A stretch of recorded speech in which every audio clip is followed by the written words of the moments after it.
sharing the last segment in the series, Emotions Are Creating Something.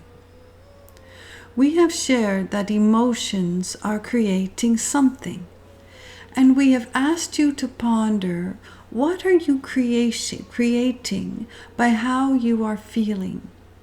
What are you creating by how you are feeling?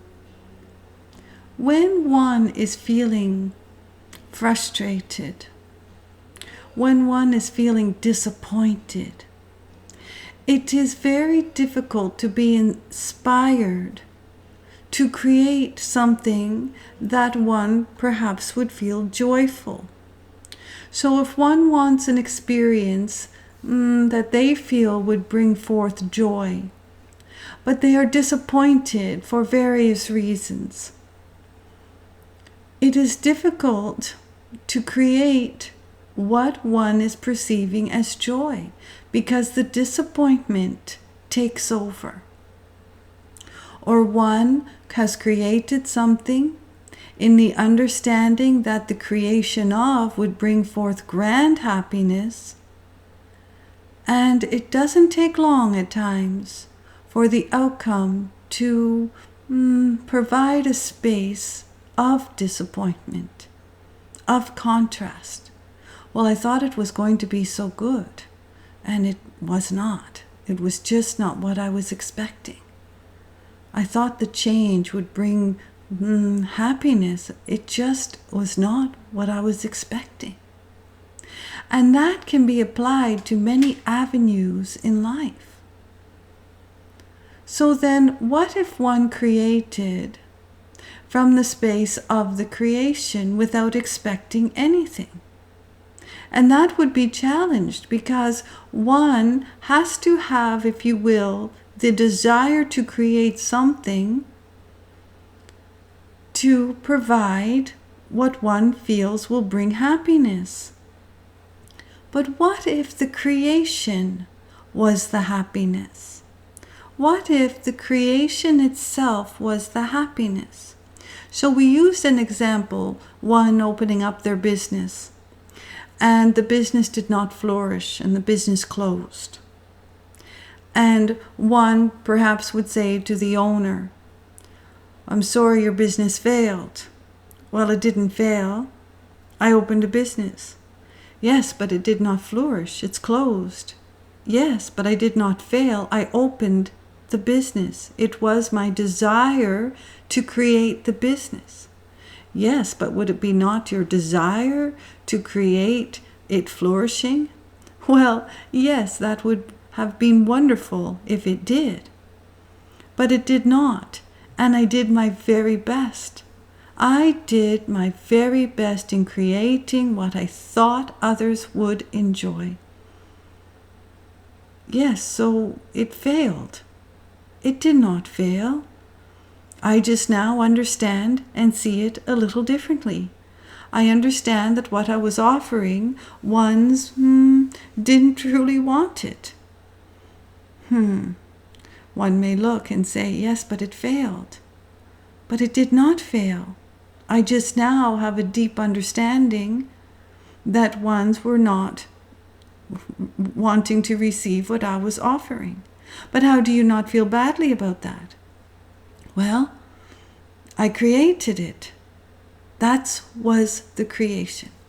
So you see where we are going with this, but at the same time, it is understood that if one invests time and money and skills and passion and desires and dreams into creating a business, and it does not flourish, it would feel very natural that one would find devastation.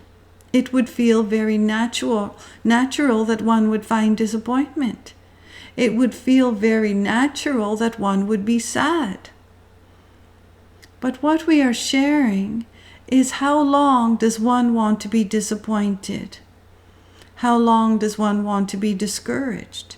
How long does one want to hold sadness? And would it mean that in those feelings of, it would be difficult to be inspired to create something else, create something different, perhaps another business? If one is focused on looking at the perceived failure, feeling discouraged and disappointed, it would be difficult for that one to find the inspiration to continue.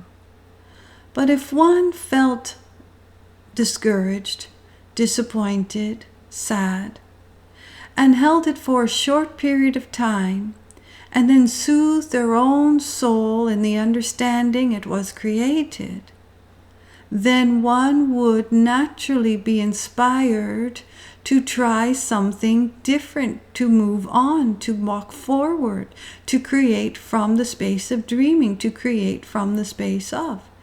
And ones will challenge and say, this is not realistic. This is not realistic at all. If you have a failed business, you have a failed business. How can you feel good about it? Well, it is a choice. And ones will challenge and say it is not a choice. It is a choice of how long you wish to carry how you feel about it. What if one found the place to laugh about it? Laugh about a failing business, how can that be? Well, one might find a place to laugh about it. It has been done. Ones have created something, and in the crumbling of, if you will, have found a place to laugh about it. And in that laughter, in that relief, is born the grandest of new possibilities, the grandness of new ideas, the grandness of expansion, when one can laugh at something that feels as a perceived failure. It is of grand truth. Ones may find grand humor in something that others would feel is just a disaster and a failure. It is the creation of that one is passionate about, and it comes from feeling that it would bring forth the best feeling, that one feels that the creation would bring forth the best feeling of joy. Marriage, feeling grand, and perhaps it is grand for decades and decades, until death do you part. It could be the grandest creation that you have ever created. And at the same time, there are ones who try it or get married over and over and over in search for what? Greater happiness. Just ponder it. Ponder it. Everyone makes decisions, if you will, from what would feel the best in the moment they are making the decision. Ponder that. When one is feeling passionately creative about anything, whether it be marriage, business, life, tying a shoe, anything, it is created in the expectation that happiness is to be the end result, if you will. And yet ones create only to find discouragement in the end result. How does that work? When does it shift? When does it turn? When the divorce papers are signed? When the business crumbles? When the shoelace is not tied and one is trips? Think about it. When does it shift?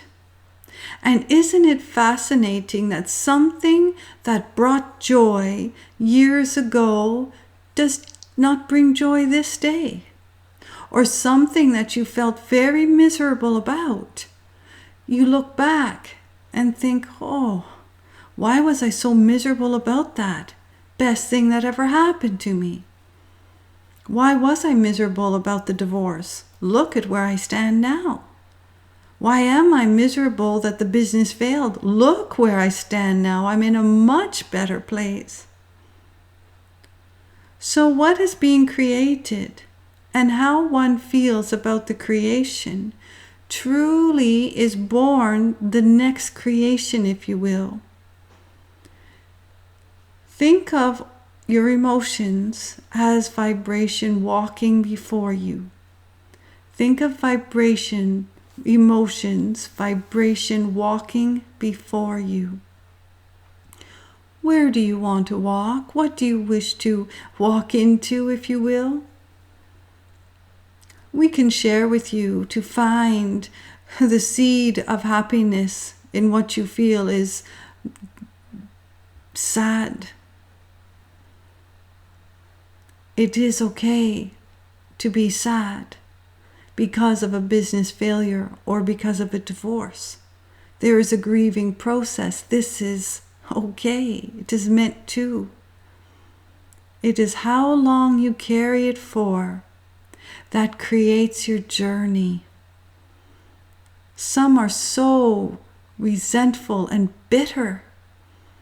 They find the place of pure bitterness, and it shows in everything they do. It shows in everything they do. And when one can find the seed of grace, if you will, in what one would perceive as a failure, as something that would present disappointment, it shows in everything they do. It shows in their passions, in their creation. So, to wrap it up, truly, the segments were to bring forth the understanding emotions are creating something. What are you creating this day? What are you carrying that perhaps you would feel better if you just placed it down gently? What if you could see the world or choose to see the world through the eyes of grace, through the eyes of looking at the creations as a creation and stepping forth into the grandness of new creations? Ponder. Walk with the knowing. Emotions are creating something, and all emotions are meant to be felt. You are meant to feel them all. What is life without feeling something? You are not meant to carry it. And we are sharing that you are meant to carry happiness, but you are meant to choose. You are meant to choose. Really, really, really good. So this concludes our Emotions Are Creating Something series. Isn't it grand? Isn't it grand? There is great love for you.